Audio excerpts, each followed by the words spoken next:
internationalization of universities doesn't come from academic calendars, it comes from the inherent excellence or merit of the universities in question. For the longest time in the Philippines, many faculty members have adjusted their calendars to study in Harvard or Cambridge or Oxford if they get admitted. I studied at SOAS. It was a different academic calendar and we still went there. So academic calendar isn't the reason, but there seems to be this understanding that if we created more homogeneities in the region, then we would pave the way for, we would make it easier, let's put it that way. We would facilitate the entry of other Southeast Asians into our respective universities and foreigners as well. I cite this example to demonstrate precisely my point, that if we want to internationalize programs toward integration, it will take much more substance than academic calendars. Anyway, I wanted to focus on I don't know how to call it, a distinction or a conflation, it depends on who's speaking, between ASEAN studies and Southeast Asian studies.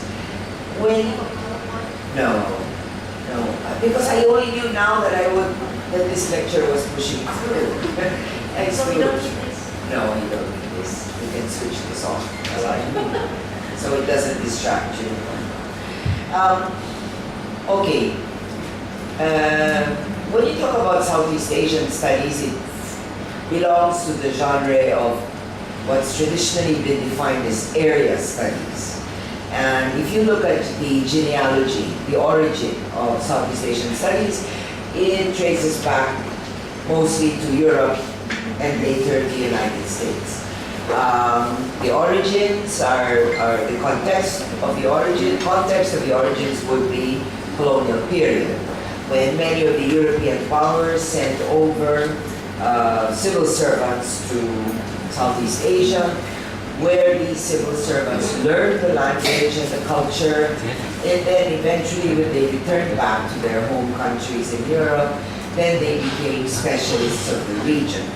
So understandably, the earliest studies of Southeast Asia in Europe focused on philology, religion, ancient kingdoms, literature, none of the sexy, exciting topics we study today.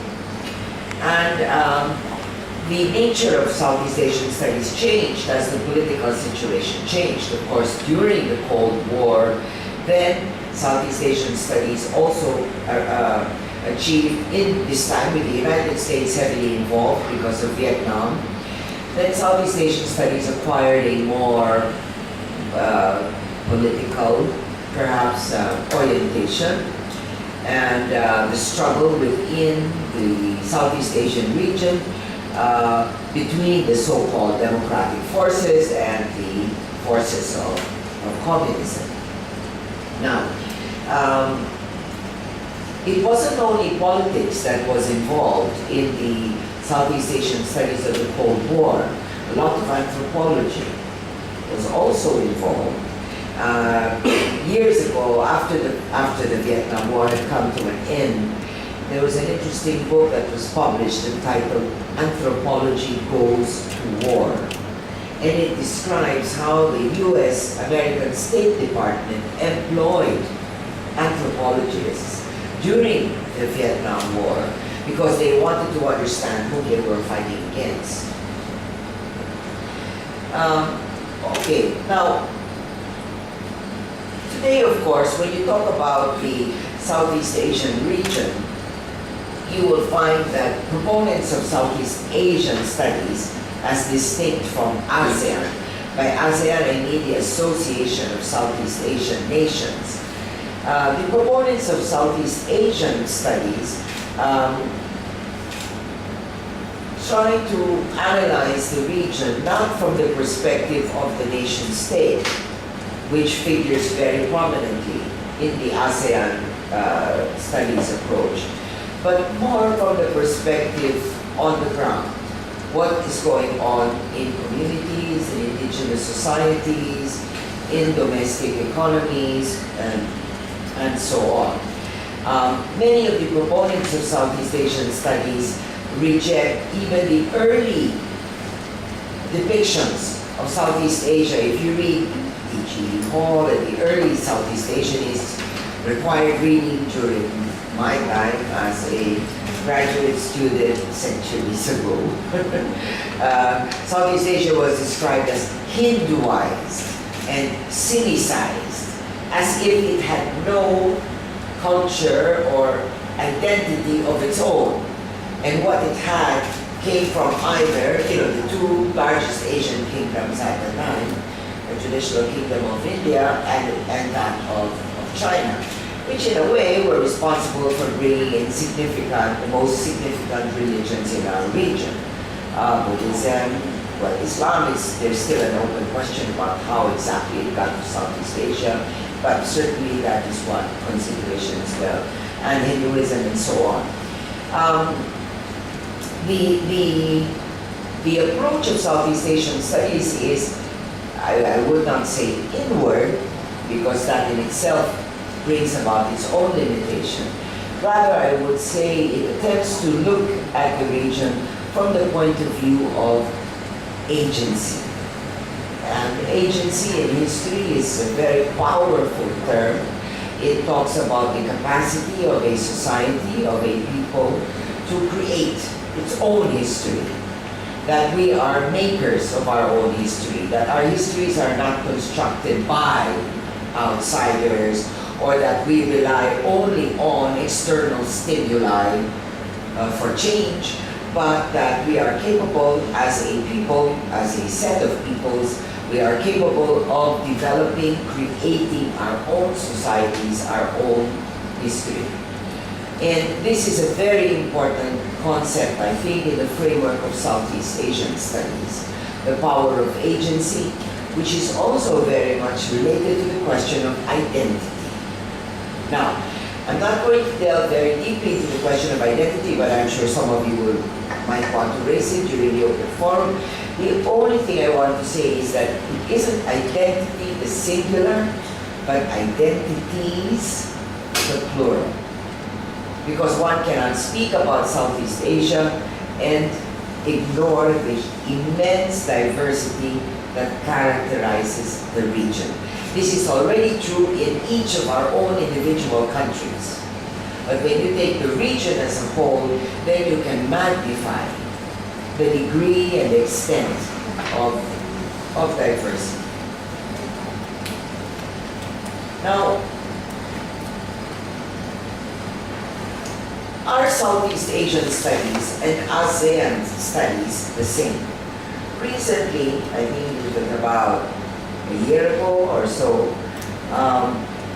5 open universities in the region, by university, the University of the Philippines Open University, the Hanoi Open University, the Open University of Malaysia, the Sukhothai Tamakiran Open University, and Universitas Terbukas in Indonesia Open University, they jointly developed a graduate program in what they call ASEAN studies. Okay?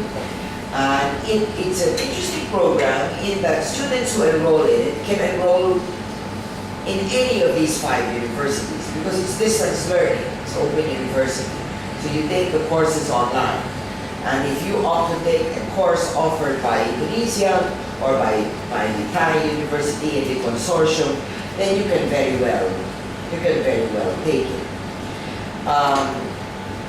Years earlier, the University of Malaya put up the Asia-Europe Institute, which also developed an ASEAN graduate program, which I think was created at the level even of the ASEAN association, the organization. Now, all the proponents of ASEAN studies argue that although the ASEAN organization started as a political or state-oriented community, remember its genealogy. The ASEAN was created originally by the United States. It used to be called SEATO, Southeast Asian Treaty Organization, which was established precisely by the United States to combat communism in Southeast Asia. This was the height of the Cold War. So those who favor ASEAN studies say that ASEAN studies today are no longer the ASEAN of old, which was a very political, nation-state centered kind of organization. If you read the documents produced by the ASEAN, you will find a lot of references now to ASEAN culture, ASEAN identity and heritage, and so on. So, their criticism of Southeast Asian studies is that it's very traditional. Its focus is often history and perhaps politics or linguistics. It doesn't have a more global or worldly orientation like ASEAN studies claims to have. As you know, when you talk about ASEAN now, it's not just the member nations, but you have ASEAN +3, you have ASEAN and then different dialogue partners, ASEAN European Union, ASEAN Japan, ASEAN Russia, etc., etc.